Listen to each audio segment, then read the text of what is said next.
professor Isso, Alessandro professor. Loguercio. Que Professor prazer em Camilo. tê-lo. Prazer Alessandro é todo meu, Loguercio, professor. Prazer é todo meu. é uma honra tê-lo para esse bate-papo, onde nós vamos falar sobre adesividade, uma revolução em odontologia.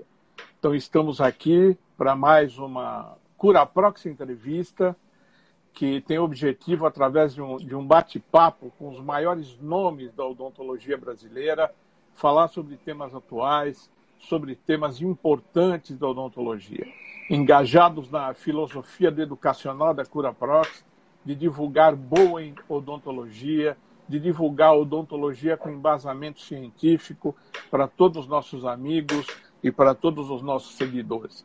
E hoje não poderíamos ter ninguém melhor, né, para falar sobre adesividade do que o professor Alessandro Loguercio. Só vou contar, Loguercio, como é que funciona a dinâmica da nossa live. Tá bom, tá bom. Durante a live, nós vamos falar 3 palavras-chave e os nossos seguidores vão fazer frases criativas com essas 3 palavras-chave. Legal. Eles vão marcar, ao final, 3 amigos, vão postar no feed da Curaprox, vão se inscrever no canal do YouTube da Curaprox e as 10 frases escolhidas, as 10 frases mais criativas, escolhidas pelo marketing da Curaprox, vão ganhar uma nécessaire de produtos Curaprox. Beleza. E a estrela dessa nécessaire é o conjunto monocromático do creme dental Biu e uma escova Curaprox 5460. No sabor pêssego ou damasco. Essa aqui é sabor Amora. E o nome dela... Com o nosso amigo Ricardo Amori, é isso? Ricardo Amori, poderia ser Amora, mas ele é Amore porque ele é um amor de pessoa. É a Daydreamer, né? O creme dental da Curaprox, esse é um creme dental vegano, né? Tem uma pegada totalmente diferente e tem sabores também frutais muito interessantes. Legal, e outras legal. coisinhas que vem aí na necessaire. Então, hoje nosso convidado no Curaprox Academy Entrevista é o professor Alessandro Loguercio. Loguercio, seja bem-vindo.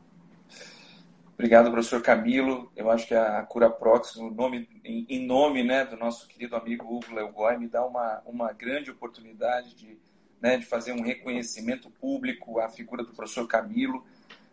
Eu costumo dizer que eu não conheço ninguém que não goste do professor Camilo, mas isso talvez não seja suficiente para dizer o quanto ele tem feito pela odontologia de uma maneira, né, sem pensar no que ganha com isso, né?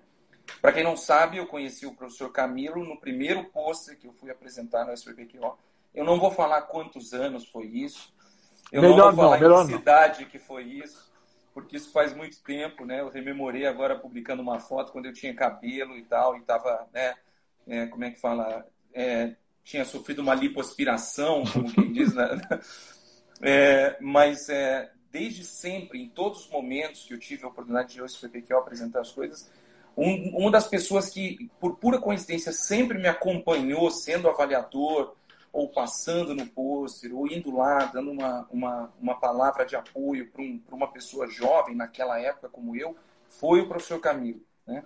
Então, acho que isso é sempre importante dizer, porque no momento em que, né, os congressos estão em baixa, ou que as pessoas acham, né, já começam a achar que os congressos que nós tínhamos não eram importantes, né? Eu queria ressaltar que eu tenho um tremendo prazer em ter virado amigo do professor Camilo, e por isso eu o chamo como tal, porque ele foi meu professor em muitas ocasiões, chamando a atenção de uma coisa no trabalho, ou de uma frase que deveria falar, assim como a professora Fidela, né? Você e a professora Fidela, me permita lhe chamar de você. A professora Fidela, esses dias nós estávamos avaliando um prêmio e no in-off ela me deu um puxão de orelha, assim, que eu agradeci, assim, a semana inteira, né? Porque são pessoas que a gente sempre deve querer estar próximo, né? Aqui tem um grupo grande dos professores de dentística passando, seria assim para o professor Pena, para a professora Silvia, né? E para tantos outros que vão estar aqui hoje com a gente. Então, obrigado, Camilo, por oportunizar eu dizer isso, né, para você e para que isso fique registrado e seja público. porque eu acho que é sempre importante. A gente nunca deve perder, né, com essa pandemia, mais do que nunca, a ideia de que a gente tem que falar aquilo que a gente quer, aquilo que a gente tem no coração para as pessoas. Porque, de verdade, há alguns meses atrás, a gente nunca imaginou que estaria assim, né? Sem dúvida. A gente não sabe o dia de amanhã. Então, Sem dúvida. É de verdade um enorme prazer para mim estar aqui. Poderia estar falando de qualquer coisa com você, que seria um prazer enorme. Obrigado, de verdade. Loguercio, eu que agradeço. Eu costumo dizer que a gratidão é a maior forma de expressão de caráter. E você é uma pessoa de caráter ilibado, você tem uma trajetória sensacional. E eu sempre te disse, quando avaliava os teus posts no SPQO, e uma vez no fórum de pesquisa da USP, eu falei, menino, você ainda vai dar muita alegria. Eu vou te ver voar e eu vou ficar com muito orgulho de você. Olho clínico, não deu outra. Né? Não deu outra. Hoje você é um ponto fora da curva na pesquisa do Brasil. A pesquisa do Brasil, da qual a gente se orgulha tanto, né?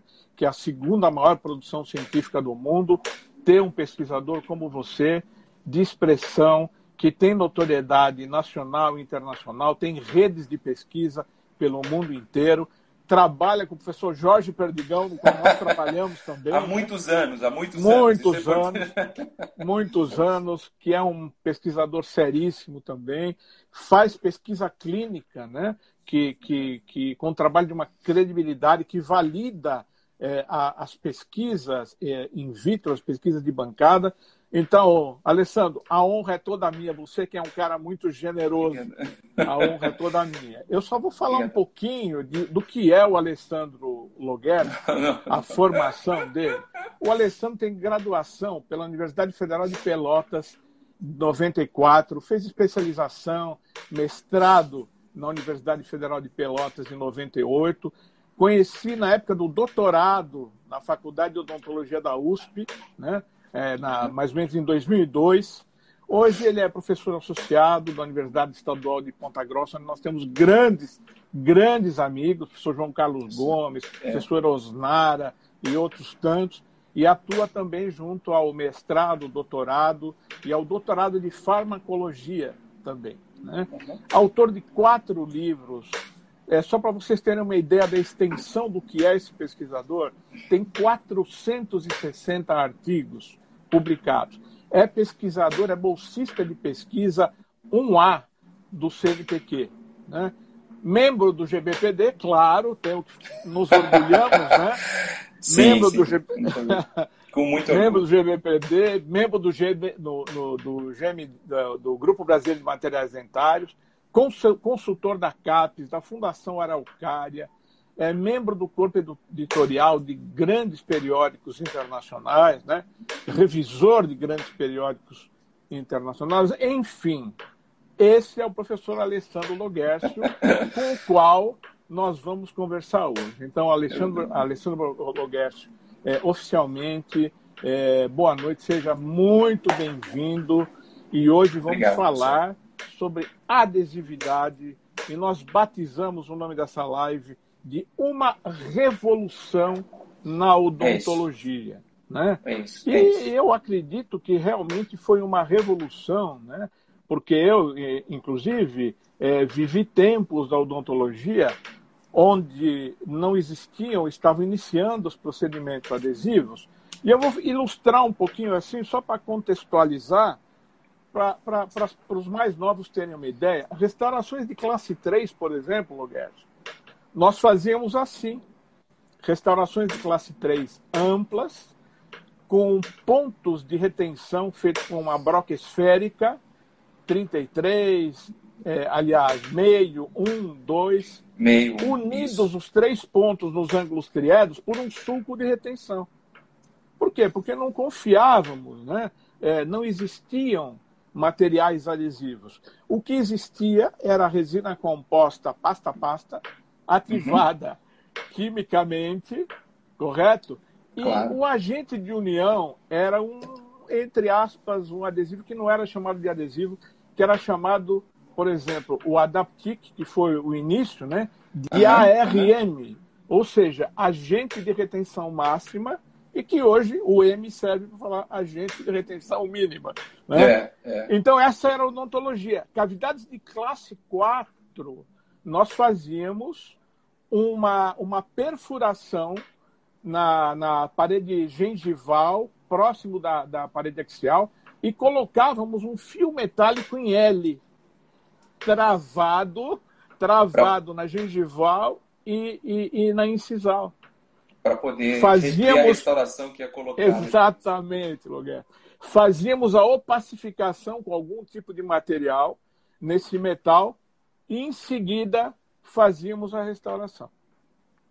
Então, essa era a odontologia que nós tínhamos antes da adesividade, que foi revolucionada pelo professor Bonocore, né, em 55, e de lá para cá, em função da evolução tecnológica, de todos os conhecimentos que nós tivemos, nos tornou possível fazer restaurações adesivas integradas, né, à estrutura dental.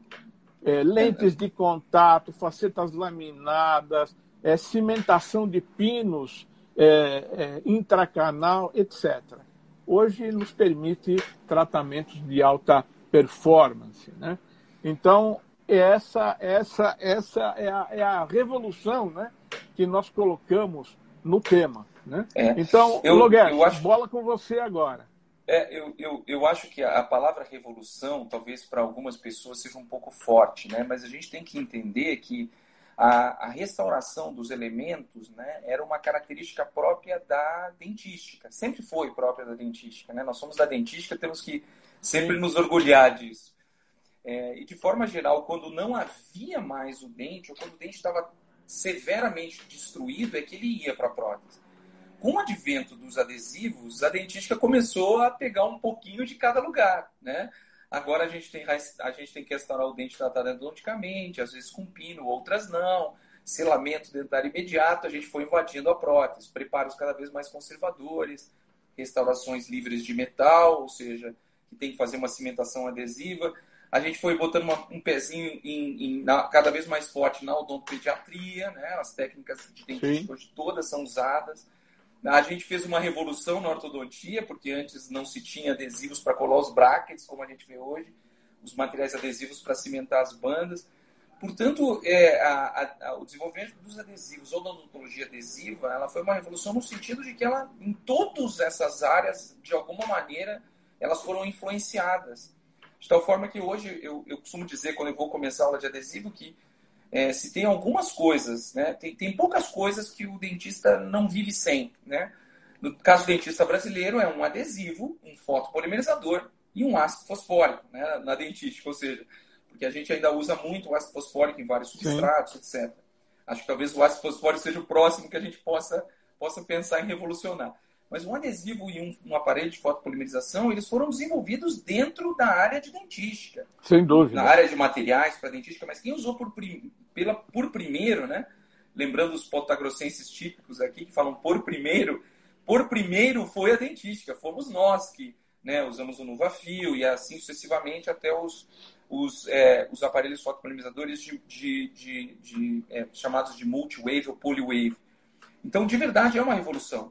Eu gostaria de ter aqui uma figurinha de um editorial que foi escrito em 2012 pelo professor Jean-François Rollet no Journal of Advanced Dentistry. E você me fez me remeter a esse editorial que ele dizia um dia na vida do dentista.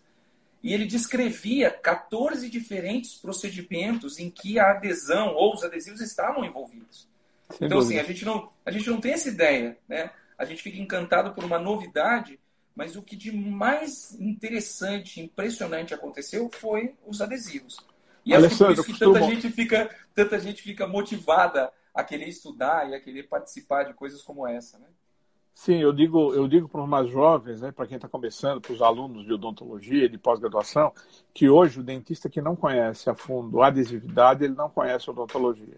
Porque todas as especialidades de odontologia, todas as especialidades odontológicas, elas requerem o conhecimento da adesividade, né?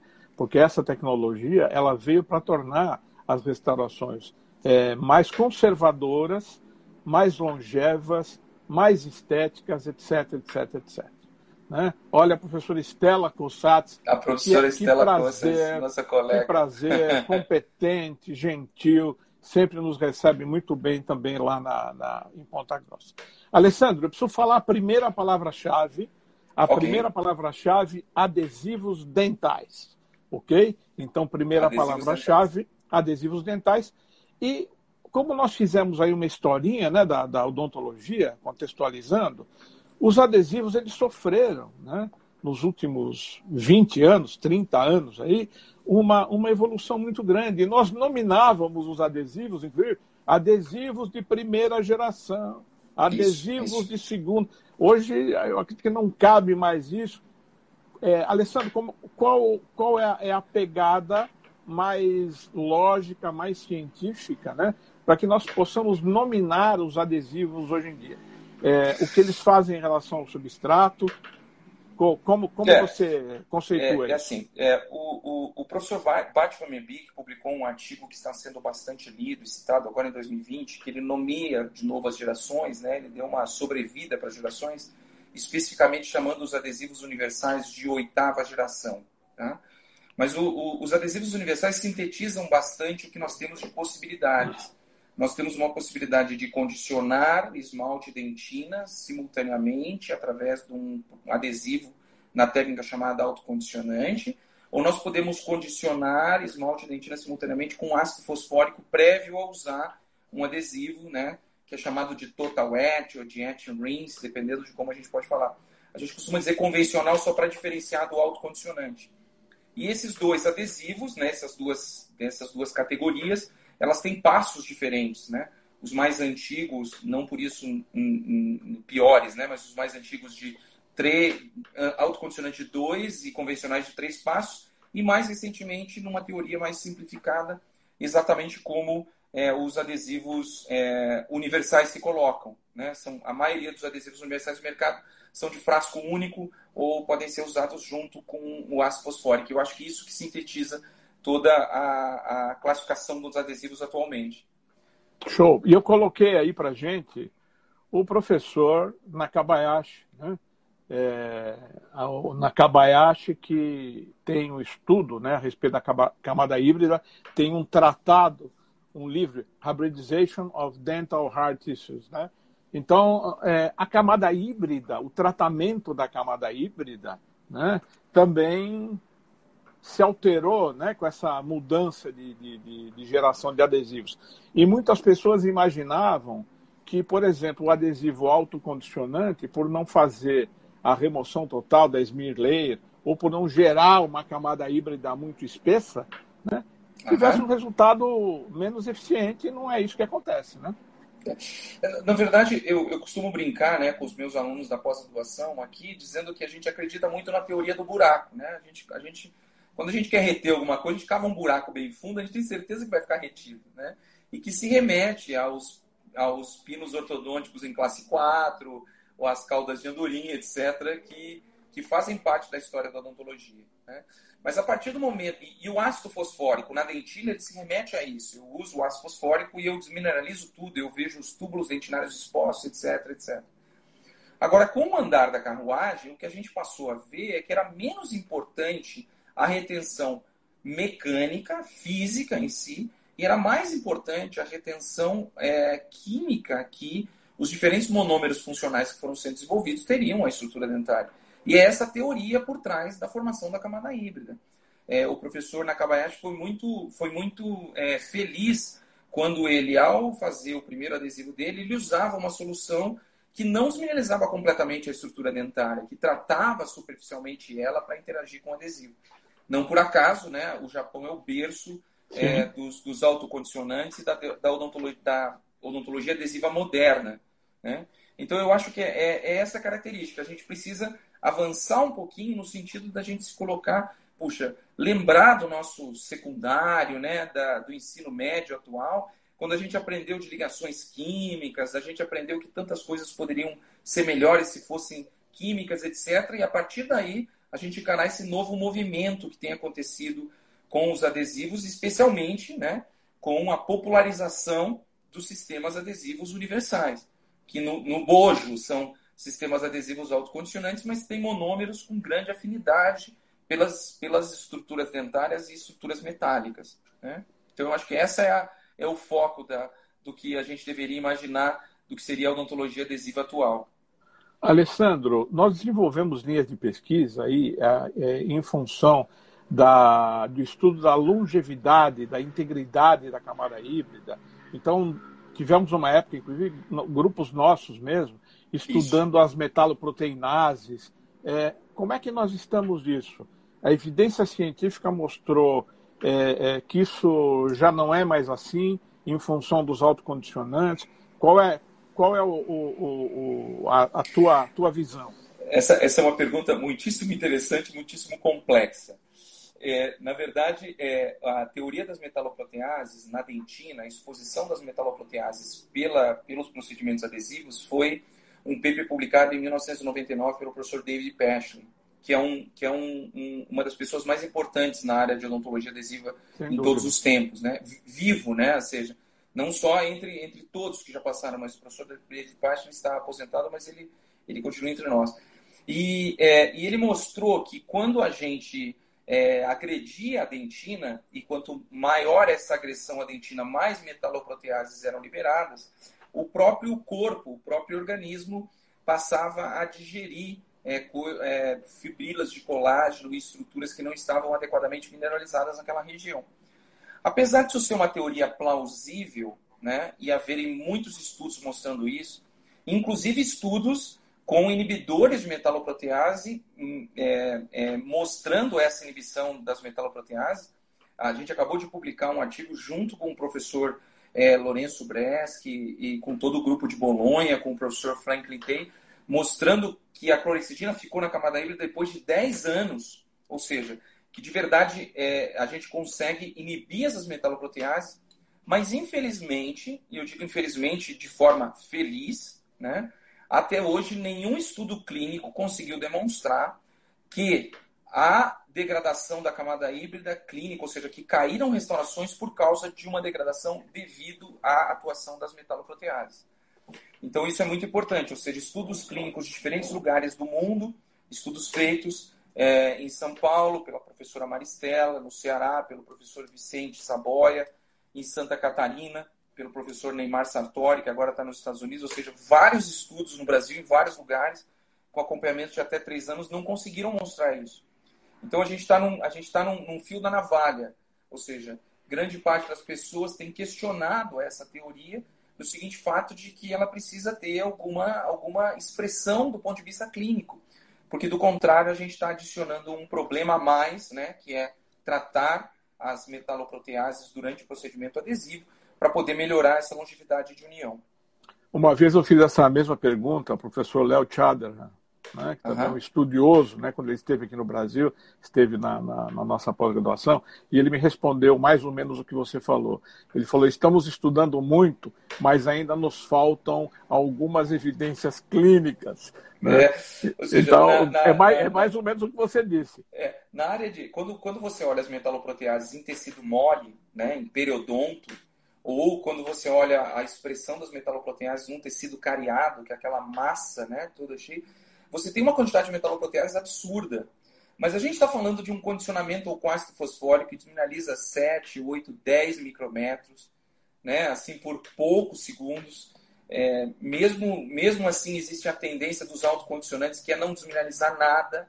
Os autocondicionantes não são tão acídicos quanto o ácido fosfórico, ou seja, eu acho que isso não passou, isso ainda é uma coisa bastante presente, mas se não houver evidências fortes disso, o que vai acontecer é que a gente não vai ter...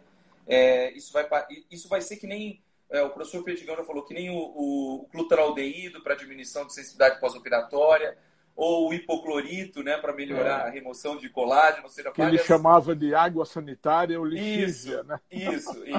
Vai ser várias dessas coisas, né? Alessandro, eu coloquei aí um paper seu, tá? Legal. É só para ilustrar o que a gente está falando. Autocondicionantes e universais. Universais são o futuro dos protocolos adesivos? Bom, professor, eu preciso só que as pessoas possam entender o seguinte: as pessoas estão muito acostumadas a gente falar que o simplificado não dá certo. tá? Eu estava numa discussão esses dias e comecei a desenvolver essa brincadeira. E as pessoas têm que entender que quando a gente começou a testar os cimentos autoadesivos, todo mundo dizia que a gente estava voltando para o fosfato de zinco. E agora a gente faz grande parte das cimentações sem adesivo. Sim. Resinas autoadesivas já existem. Elas são muito ruins ainda. Mas para as empresas colocarem no mercado um material assim, significa que é um caminho sem volta. Porque é uma questão de desenvolvimento tecnológico. Então eu acho que o que aconteceu na área de adesão é que a gente ficou muito tempo sem grandes lançamentos de materiais. Eu vou dar 2 exemplos. O OptiBond FL é de 1995, do seu lançamento, e o Clearfield SC Bond é dos anos 2000. Então isso criou um grande espaço para as pessoas acreditarem que esses materiais, né, o OptiBond FL e o Clearfield SC Bond, e o Clearfield considerado ainda padrão ouro, né? Isso, os 2 materiais são excelentes, não é demérito de quem usa. Mas veja, com o advento dos universais, os universais são sistemas adesivos autocondicionantes, que têm, caracteristicamente, a grande maioria deles, um percentual de MDP e de água na sua composição que faz essa ionização do MDP. No passado, só os produtos Sakurai tinham MDP. E o MDP fez uma verdadeira revolução, no sentido de que os materiais cada vez são mais adesivos. Esse estudo é um estudo de 5 anos do primeiro adesivo universal. Nós começamos ele em 2012. A gente tem resultados de 5 anos. A gente está terminando de olhar os resultados de 8 anos. Acabou de ser publicado, inclusive. Né? Isso, acabou de ser publicado. Foi uma grata surpresa, né? Porque durante a pandemia todo mundo acho que escreveu muito e tal. Esse artigo saiu relativamente rápido. Mas os percentuais, se eu olhar esse paper, que é o primeiro de adesivo universal, se eu olhar o percentual de perda anual dele nos primeiros 5 anos, quando usado com condicionamento ácido do esmalte, por exemplo, o percentual de perda anual é exatamente igual aos gold standards do mercado. Exatamente igual. Então, isso permitiu com que a gente fizesse uma reflexão que levou a uma tese de doutorado, que foi orientada pela minha esposa, uma revisão sistemática, questionando essa nomenclatura dos gold standards. O trabalho está submetido, a gente espera que ele seja aceito, né? Mas eu gostaria de deixar claro assim, que essa é uma boa teoria que foi criada, mas os alicerces dela são um pouco frágeis, né? E eu queria aproveitar, né, a audiência que a gente está tendo hoje. Eu vou falar exatamente sobre isso no próximo congresso da SBOA, em novembro. São 30 minutos que eu vou falar. Será que os gold standards, será que os universais são tão bons quanto os gold standards? E aí a gente vai revisar criticamente. Porque assim, ter MDP no bonde do Clearfield não adianta nada. Não adianta nada. Então, não é porque tem o MDP no bonde que adianta. Tanto é que uma empresa japonesa vai lançar um autocondicionante de 2 passos com material bioativo no bonde. O monômero funcional do OptiBond FL, professor Camilo, o senhor sabe disso, ele foi desenvolvido em 1954. Sim. Então, ou seja, a gente está falando de interação química, a gente está falando de outras coisas que a gente foi aprendendo ao longo do tempo. Né? Então, eu acho que esse trabalho, o mérito dele é dar esse alento, criar esse alerta. Puxa, será que isso não é realmente algo que vai revolucionar? Os nossos estudos clínicos e laboratoriais têm mostrado que a gente nunca teve valores de adesão tão bom de adesivos simplificados quanto dos adesivos universais. Nunca. A gente não teve. A pesquisa clínica, ela tem esse quilate, né? A pesquisa clínica, ela corrobora o que a gente faz de pesquisa instrumental. E eu sempre questiono, quando se fala em valores de megapascal, em resistência. Tudo bem, esse valor mas eu preciso disso tudo? Será que eu preciso disso tudo? Né? Então, a pesquisa clínica, ela fecha com chave de ouro, né? Ela nos dá uma visão muito importante, uma visão clínica e crítica, né, do uso e dos protocolos empregados. Né? É isso aí. Eu vou aproveitar e falar a segunda palavra-chave, longevidade. Longevidade. Estamos na olhar, adesivos dentais e longevidade. E assim, Alessandro, os adesivos universais são todos iguais? Existe diferença de indicação, de desempenho? E aí eu vou botar mais um paper seu aqui. Vamos ver se ele muda aqui. Ele está meio rebelde, meu. Acho que meu dedo não está fazendo contato. Eu não sei qual que você vai colocar, mas vou tentando responder no sentido do que é a tendência. Bom, no início havia muitas diferenças entre os adesivos universais. A gente tem vários papers mostrando isso. O paper de cima é o primeiro paper que comparou adesivos universais e que mostra o quanto eles são dissimilares, né? Ele foi publicado em 2013. Esse paper certamente vai ser o meu paper de maior número de citações em poucos anos, porque ele tem algo como 180 citações em 7 anos. Foi o primeiro estudo que comparou vários universais. Foi o primeiro estudo.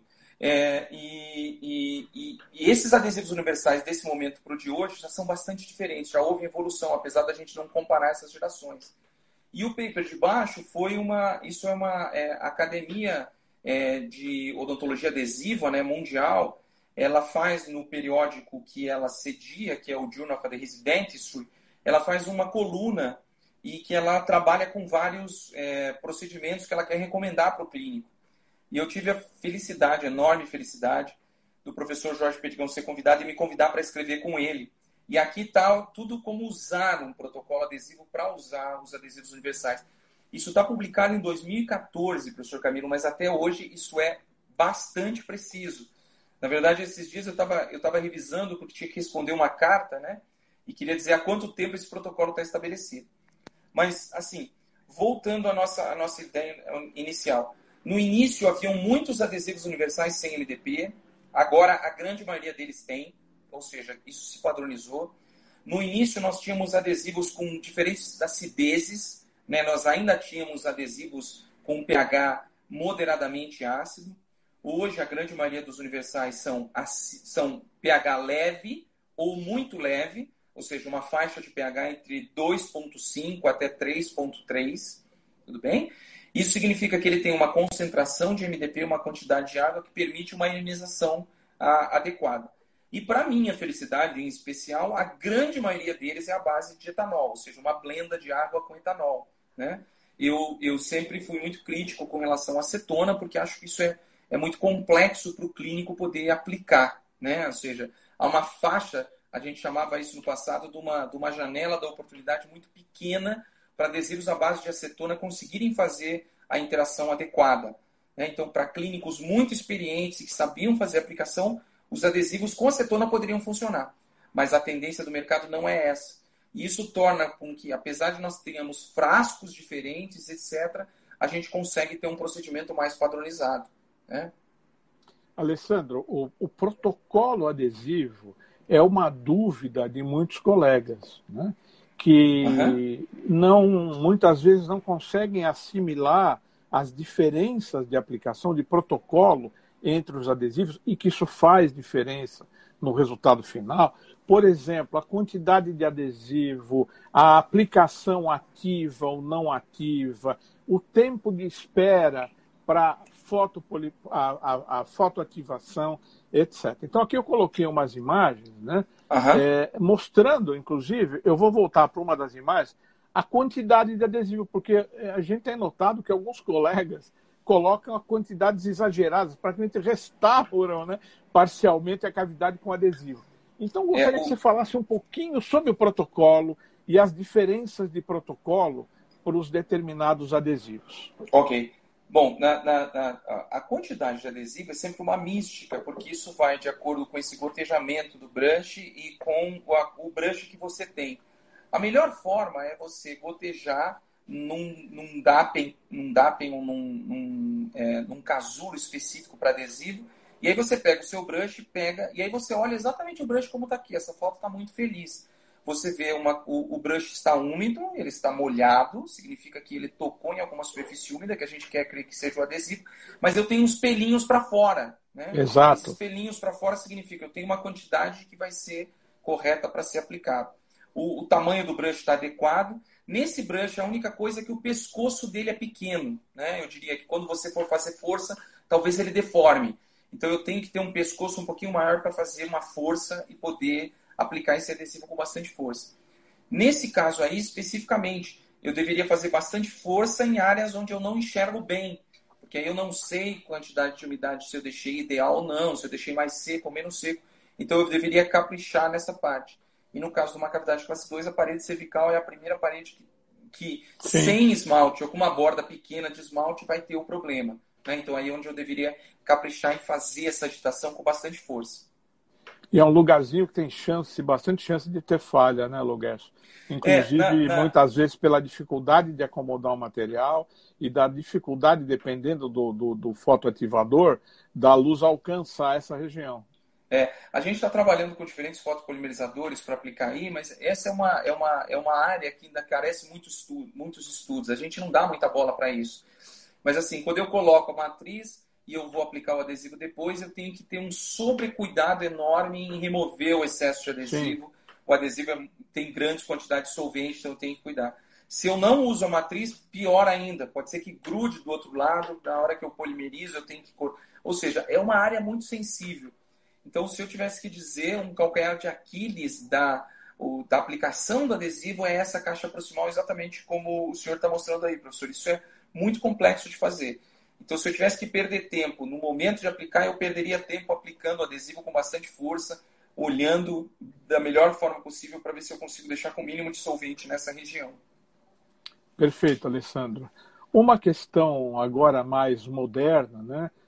Quando a gente está revendo, está mudando as nossas estratégias do manejo do tecido cariado. Né? Uhum. Hoje as evidências científicas, muitas evidências científicas, apontam para um manejo diferenciado do tecido cariado. Na minha época de formação, e eu ensinei isso durante muitos anos, né? Nós fazíamos a remoção total do tecido cariado, correndo muitos riscos e muitas vezes expondo polpa, né? De forma desnecessária. Então, hoje, nós já temos uma visão diferente, fundamentada por evidência científica. Mas a questão que muitas vezes é levantada, esse tecido, essa dentina afetada, como ela se comporta frente ao protocolo adesivo? O protocolo adesivo é semelhante, ele é clinicamente aceitável, ele é confiável. O que a gente pode orientar o nosso colega a respeito disso? Excelente. É uma excelente pergunta. Eu diria que junto com a caixa proximal, a restauração de dentes afetados por doenças, né? Nesse caso, a sua situação foi sobre doença cárie, e nesse paper aí é sobre dentina erosionada, que é uma pandemia nas pessoas de terem dentes erosionados por causa por um lado bom, né, que é a prática de esportes, mas por outro lado da ingestão de líquidos que levem à erosão dos dentes. Nós fizemos vários trabalhos, esse é um deles, professor Camilo, em que a gente comparou vários adesivos universais. E eu posso lhe garantir que quando a gente tinha uma dentina que era, nesse paper, erosionada, mas em outros papers que também nós fizemos e outros grupos fizeram cariada, sempre os adesivos universais que tinham MDP se comportaram muito bem. Ou seja, porque o MDP não só adere ao cálcio, e aí eu falei na última palestra que eu dei no Grupo Brasileiro de Professores de Materiais Dentários sobre, né, a teoria de que agora se tem de que o MDP possa também aderir à superfície do colágeno. Há um grupo japonês fortemente estudando isso e eu acho que isso vai ser demonstrado nos anos. Sensacional. Então, nesse caso, veja, é muito importante a gente olhar que, apesar do fundo da cavidade eu poder ver um tecido que ainda está cariado, depois da remoção superficial dele, simplesmente a remoção superficial, deixando todo o fundo intacto, e eu conseguir fazer um vedamento lateral da cavidade, que é perfeitamente possível num caso como esse, eu consigo deixar com que a estrutura dentária, a estrutura dentinária se recupere, e ao mesmo tempo eu consigo ter propriedades mecânicas para a restauração possa ter longevidade, né? Certamente o professor, a primeira vez que eu conheci o professor Imparato, eu era aluno de doutorado e a gente travou uma grande discussão, que eu tinha uma opinião um pouco diferente disso. Ele também. Uma das primeiras pessoas que me demoveram dessa ideia, né? E agora ver todas as postagens que ele faz na rede de forma super criativa e de forma super conservadora. O professor Imparato tem feito um trabalho maravilhoso, né, na área de odontopediatria, mas de cariologia de maneira geral. Então, professor Imparato, hoje esse caso que o professor Camilo selecionou, especialmente a figura superior direita, né, preservando uma grande quantidade do que a gente chama de dentina afetada, né, mas que pode ser recuperada pelo próprio substrato. isso aí pode ser feito simplesmente fazendo um procedimento adesivo que vede a superfície, que ao mesmo tempo mantém as propriedades mecânicas da restauração como um todo. Eu procurei colocar esses 4 passos, porque eu achei que ilustrava bem, né, da remoção inicial até a restauração. Esse caso, inclusive, é do professor Ricardo Amori, que fez uma entrevista com o professor Imparato algumas semanas atrás. Né? O Imparato ele tem essa característica e ele consegue, ele tem um poder de persuasão e ele usa todos os recursos para mostrar e para massificar, né, o conhecimento. Ele tem uma habilidade impressionante eu acho... no Brasil, é o grande responsável pela divulgação destes conceitos. Eu acho que ele deveria fazer um curso de coaching só para explicar como é que ele consegue interagir daquela maneira, porque é um grande grau de evidência, um grande conjunto de evidências misturado com uma simpatia, com uma capacidade de tocar as pessoas que é incrível. Só tem um defeito, é palmeirense. Todos temos defeito, né, professor? Professor Camilo, eu não ia citar a sua, né? Mas você nem pode, você nem pode. Eu posso ser puxado orelha depois. Sem dúvida. Nós estamos tocando em questões polêmicas. Eu acho que esse que é o objetivo, porque o clínico está nos escutando também. Uma discussão sempre grande, o estado de umidade da dentina, Luguércio. Né? Como é isso? Mudou, está mudando. Nós temos evidências aí que já mostram que não é bem assim. A gente costumava mostrar essa imagem, né?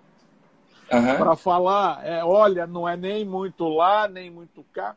O que a gente poderia falar hoje desse conhecimento a respeito da umidade? O quão úmida deve ficar essa dentina ou isso já não tem mais importância? Professor Camilo, isso me remete a muitas coisas que eu já fiz na vida. Vou dar um exemplo. A tese de doutorado da Alessandra, que foi o motivo pelo qual eu me apaixonei por ela, era sobre umidade da dentina. Então, para mim, tem um lado afetivo falar de umidade da dentina de maneira geral. Mas o que aconteceu depois desses vários estudos laboratoriais que a gente mostrou, a gente cada vez foi mostrando que quando a gente aplicava ativamente o adesivo, a gente tinha menos influência da umidade. E aí os adesivos foram melhorando. Né? Ou seja, o que significa que eles foram melhorando? Os adesivos foram, especialmente os universais, tendo uma quantidade de água que passa a ser responsável por um determinado reumedecimento dessa dentina que é úmida. Até o ponto de que, atualmente, os adesivos universais, várias marcas comerciais, dizem que o adesivo pode ser aplicado em dentina úmida e seca. Né? Antes de falar do trabalho que o senhor acabou de colocar, eu vou lembrar que o nosso amigo Jorge Pedigão foi o primeiro pesquisador a publicar alguma coisa falando sobre isso. Ele mostrava em lesões cervicais não cariosas que a aplicação de um adesivo em dentina úmida e seca não havia nenhuma diferença. E ele descrevia naquele artigo de 1996 que talvez a esclerose dentinária numa lesão cervical não cariosa fosse responsável por não haver tantas fibrilas colágenas que necessitavam daquele reumedecimento que a gente falava. Nós fizemos vários trabalhos clínicos em lesões cervicais não cariosas e mostramos o mesmo resultado do professor Pedigão, agora com maior tempo de acompanhamento. Esse trabalho de adesivos universais é 5 anos de dentina seca e úmida na técnica de condicionamento ácido fosfórico, sem nenhuma diferença. Mas eu sempre ia falar para os clínicos e as pessoas me diziam, mas em dente posterior, o que pode ter acontecido e tal? E aquele trabalho anterior que estava ali colocado, que é o trabalho de tese que foi orientado aqui, nós fizemos em dentes posteriores. O anterior a esse, em dentes posteriores. E nós deixamos a dentina seca e úmida e mensuramos a sensibilidade pós-operatória. E eu posso garantir para vocês, está publicado no American Journal of Dentistry, que não houve nenhuma diferença na sensibilidade pós-operatória. Então, hoje, se você condicionar a dentina com ácido fosfórico, a minha recomendação pessoal é que você não faça mais isso, que você deixe de fazer, ou que você faça pelo mínimo tempo possível, 5, 10 segundos, 3 segundos é a recomendação mais atual. A minha recomendação é que você não faça. Se você fizer, você não precisa deixar a dentina úmida. Não resseca ela. Dá aquele jato de ar para deixar ela sem brilho úmido e aplica o adesivo com força. O resultado é o mesmo. O que significa que um dos mitos, né, da odontologia adesiva, no meu modo de entender, vai cair, né, no momento em que a gente passar a dizer para as pessoas que a dentina úmida não é mais necessária. Para os autocondicionantes e para os universais. Para os autocondicionantes e para os universais, isso aí. Tá? Show. E aí, o professor Jorge Pedigão me convidou, a gente está escrevendo sobre isso, sobre mitos da odontologia adesiva, né? Hoje você tocou nas metaloproteases, esse é um dos tópicos dos mitos, a umidade da dentina é outro tópico dos mitos, ou seja, para a gente poder fazer um compilado, né, descrevendo adequadamente por que isso acontece. Mas, de verdade, o fator mais importante aí, professor Camilo, eu tenho certeza que o senhor sabe disso, porque o senhor já falou, é que os estudos laboratoriais devem ser vistos só como uma possibilidade para os estudos clínicos. Os estudos laboratoriais não promovem, não conseguem predizer adequadamente o que acontece na clínica. E algumas vezes a gente é tomado, né, pelo eufemismo de dizer, puxa, descobri uma coisa no laboratório e vou querer usar para a clínica, e é muito longe que essas coisas estão acontecendo, né? E aí, algumas vezes, a gente demora muito para fazer um estudo clínico tão importante como esse, que eu acho que é uma das coisas boas que eu fiz no ano de 2020. Dentre muitas, né? Você Não, já esse tem paper eu me orgulho muito. Esse paper Você já tem 20 em 2020 e 15 para combinar. aceitos. É para E combinar. 15 aceitos. Você Agora, falou... pode falar. falar. Não, por favor. Não, é que você falou sobre as resinas autoadesivas, né? E isso é um tema que aponta alguma mudança importante para o futuro, de protocolo de trabalho, né? Talvez até de eficiência, de se eliminar mais uma interface. As resinas compostas, você acredita que serão uma realidade na odontologia? Essa etapa específica da aplicação do adesivo, ela pode ser eliminada? O que eu acho que aconteceu definitivamente é que com a convenção, com o período final, né, da indicação de restrição ao amálgama dada pela Convenção de Minamata, muitos anos atrás, fez com que algumas empresas que estavam mais ligadas realmente no término de restaurações amálgamas, de proporem restaurações de resina que pudessem ser substitutas do amálgama, não no sentido das qualidades do amálgama, mas que pudessem ser colocadas em cavidades como a do amálgama, etc, etc. Então, a GC lançou materiais nesse sentido, a Evoclave Vadente lançou materiais nesse sentido, e outras empresas estão, mais recentemente, a Dentsply Cirona também lançou. Então, eu acho que deliberadamente, né, quando as empresas e quando os pesquisadores são colocados contra a parede, no sentido de temos que desenvolver algo diferente, a gente é obrigado a pensar um pouco fora da casinha. E eu acho que isso, apesar de não ter respostas boas, imediatas, né, os materiais dessa primeira geração, entre aspas, não são tão... não conseguem ter tão bons resultados, isso abre uma porta absurda para o desenvolvimento. Então, eu deliberadamente acho que, né, se eu tivesse que falar, eu diria que o ácido fosfórico está com os dias contados antes dos adesivos, mas que os adesivos começam uma escalada, né, para que a gente tenha materiais que sejam autoadesivos, para materiais que sejam bioativos, para materiais que sejam antimicrobianos, várias coisas que, de uma maneira ou de outra, os adesivos não absorveram, né, dentro da sua matriz, digamos assim, de funções que eles poderiam ter. E isso é um caminho sem volta. Na hora que eu consigo fazer uma resina que é bioativa, puxa, né, é um desenvolvimento tecnológico. Uma resina que é antimicrobiana e uma resina que é autoadesiva e assim sucessivamente. Alessandro, eu vou te explorar então em cima do que você falou, porque assim, hoje, por exemplo, nós utilizamos os universais, utilizamos os autocondicionantes, mas nós sabemos que a efetividade de condicionamento deles na margem de esmalte, né, os protocolos ainda nos recomendam fazer o condicionamento ácido isso. de forma seletiva na margem. Né? Como é que você vê isso? E se você não vê que isso talvez seja um complicador para o que nós estamos vislumbrando aí no futuro de ter um material autoadesivo? Professor Camila, sua pergunta é excelente. Eu estou te provocando de propósito, porque eu quero explorar o teu conhecimento e a tua visão de adesividade. Essa pergunta tem fundo para duas explicações, tá bom? A primeira é o seguinte: nós sempre nos apoiamos no ácido fosfórico. E aí, quando a gente fala para o clínico, use só o condicionamento seletivo do esmalte, o clínico pensa, puxa, mas estender para a dentina vai ter um problema tão grave? Então, por causa que o clínico não absorve o condicionamento seletivo do esmalte, é que as pessoas passaram a pensar em outros protocolos para isso. Não foi eu que comecei a pensar com isso.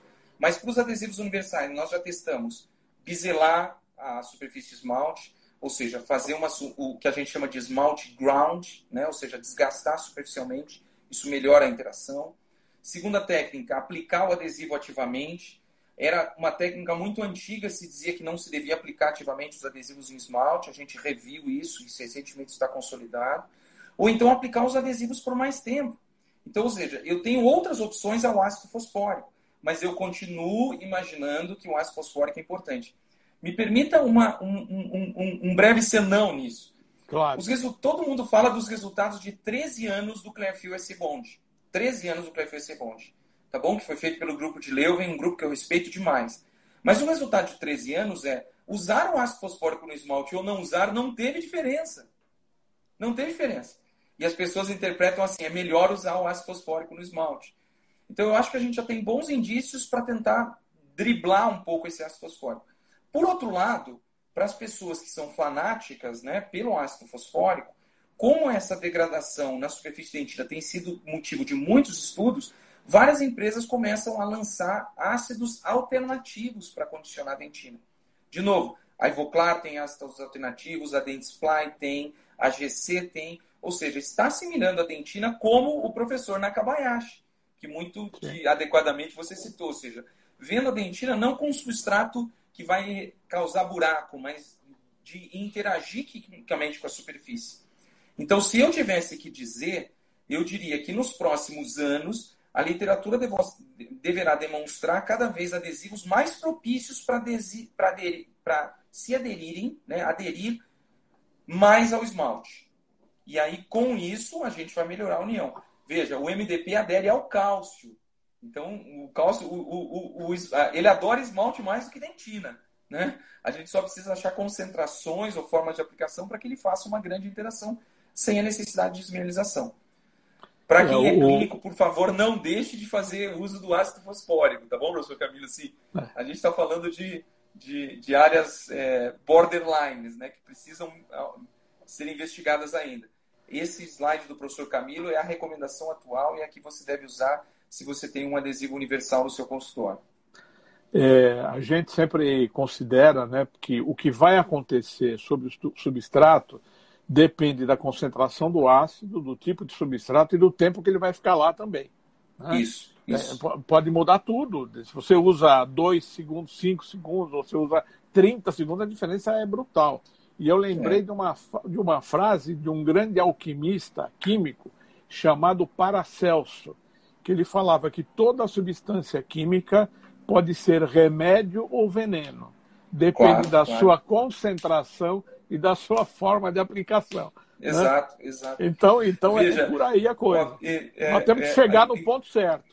Claro, em odontopediatria, o primeiro estudo que mostrou diminuição do tempo de ácido fosfórico na dentina é de 1992, do professor Jacques Nord e da professora Josemary Hebring. Genial. O professor Jacques Nord genial.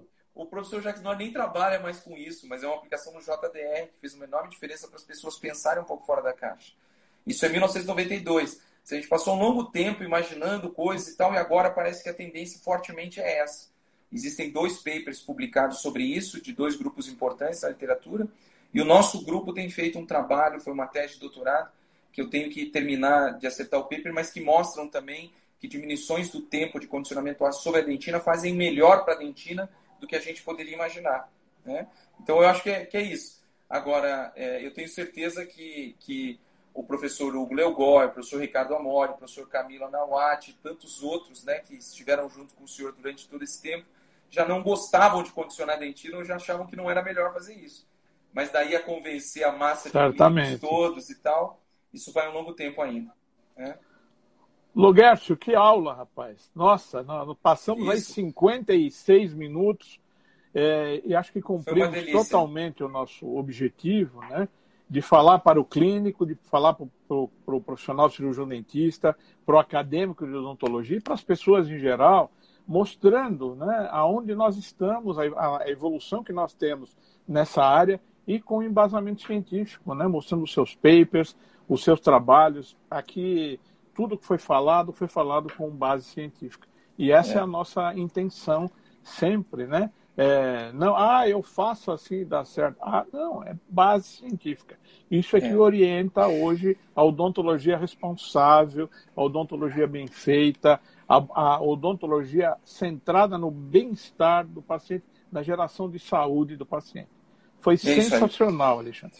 Eu, na verdade, fico muito feliz que empresas como a CuraProx estejam tomando essa iniciativa, né?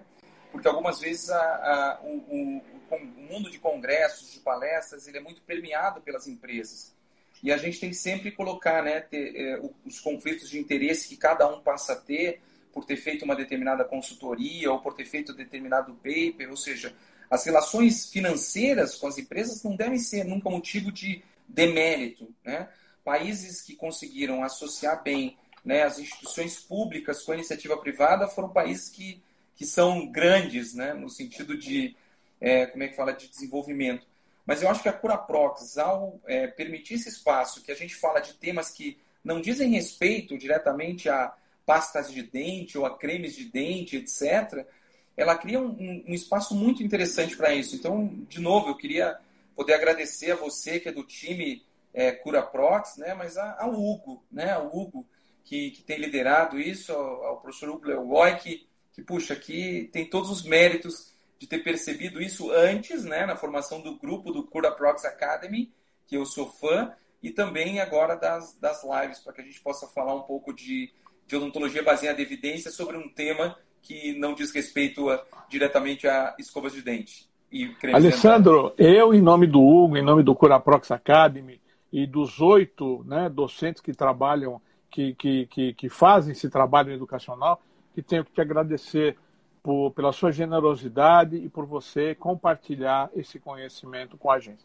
Eu tenho só uma promoção para os que assistiram essa live, é um voucher de R$250 que vale por 24 horas para adquirir a escova ultrassônica. Você vai ganhar uma, viu, Alessandro? A escova ultrassônica que vem com 3 pontas. Para minhas filhas. Sim, com 3 pontas intercambiáveis, que utiliza o fluxo salivar no bombeamento, né, da saliva, dos líquidos, melhorando a efetividade dessa escovação dental. E eu quero aproveitar também para divulgar a próxima live que o professor Mário Sérgio Jorge vai fazer com o professor Dr. Jorge Faber, falando da odontologia e os distúrbios respiratórios do sono, que também vai ser excepcional, um conhecimento diferente, né, do habitual, mas de uma coisa que acomete várias pessoas. E aqui, legal, antes de encerrar e de passar a palavra para você, passar a palavra para você e falar a última palavra-chave, que é saúde oral, eu quero fazer uma homenagem para você, né? Mostrando essa família linda de pessoas competentes. A Alessandra, que eu amo de paixão, que é uma excelente pesquisadora, tá aí a Isadora, a Manu, e te parabenizar. E o Lucas, meu sobrinho com a camisa de honra da família. Do Internacional. Fora esse pessoal aí. No atual momento eu não posso falar nada, viu? Vocês estão com tudo. Então, as suas palavras para encerramento, um grande abraço, obrigado, Logércio. Realmente esperamos ter a oportunidade de fazer outros eventos com você. Obrigado, Camilo, obrigado a CuraProx. Eu só queria mandar um super abraço para todo mundo que esteve aqui na live, dizer que eu tenho fé que tudo vai passar e daqui a pouco a gente vai estar se vendo pessoalmente e falando pessoalmente sobre essas coisas. Uma coisa que a live me trouxe foi inteligência emocional. Agora eu não choro. Então é imperdível, quando voltar eu vou chorar toda a palestra, todo o tempo, tá bom? Isso aí. No coração de cada um e muito obrigado de novo, professor Camilo. Um beijo com você. Obrigado, Alessandro. Obrigado aos nossos seguidores. Continue nos acompanhando. Sempre um nome de destaque da odontologia para falar com a gente sobre odontologia, sobre prevenção e sobre saúde oral. Um beijo a todos. Até a próxima. Super abraço. Felicidade. Obrigado, Alessandro. Tchau, tchau. Obrigado a você. Beijo, Ale. Tchau, tchau. Beijo, meninos. Tchau, tchau.